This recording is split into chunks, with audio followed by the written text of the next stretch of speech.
Урматтуу кесиптештер, мына мыйзамсыз камалгандар жөнүндө маселе көтөрүлүп атат, бирок Васька слушает да есть дегенде алар кылы дагы иш айып койбойт. Биз айтып аткан маселелер качанга чейин биздин тийиштүү комитет мыйзамдын так аткарылышын көзөмөлгө алып талап коймоюнча.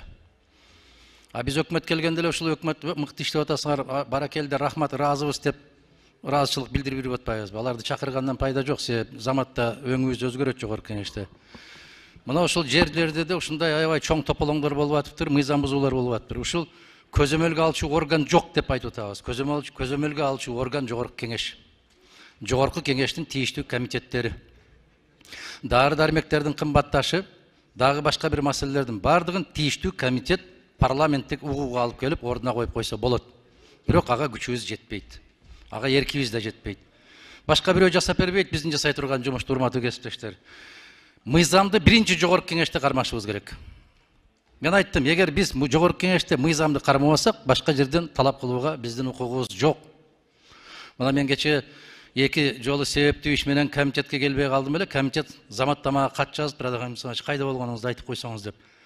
Эгерде мыйзамдын аткарылышын Мадумаровдон талап кылгандай кылсаңар эле өлкө гүлдөйт. Кече биздин комитеттин жыйыны өттү. Биздин регламенттин беренесине талабына карабай 7 киши отурса, жана конституцияга чечме берген азамат жигит чыкты да 7 киши отурат, кворум бар, чечим кабыл алына берет деген чечимди колуна карматып берди. Эгер биз өзүбүз конституциялык мыйзамды ушундай бузуп аткандан кийин кимден талап кылабыз? Кантип укугубуз бар талап кылганга? Бул жерде так жазылып турат, көпчүлүгү деп. 14 кишинин көпчүлүгү, мен кыргызчаны жакшы түшүнөм, 8 болот. 7си жарымы болот. 10 секунд. Нурлан Тургунбекович, сиз адилеттүүлүктү сүйгөн, дайым калыстык үчүн күрөш жүргүзгөн, туруктуу позицияңыз бар инсан төрага катарында сизден суранам, кечеки биздин өткөн комитетке өзүңүздүн позицияңызды билдирип койсоңуз.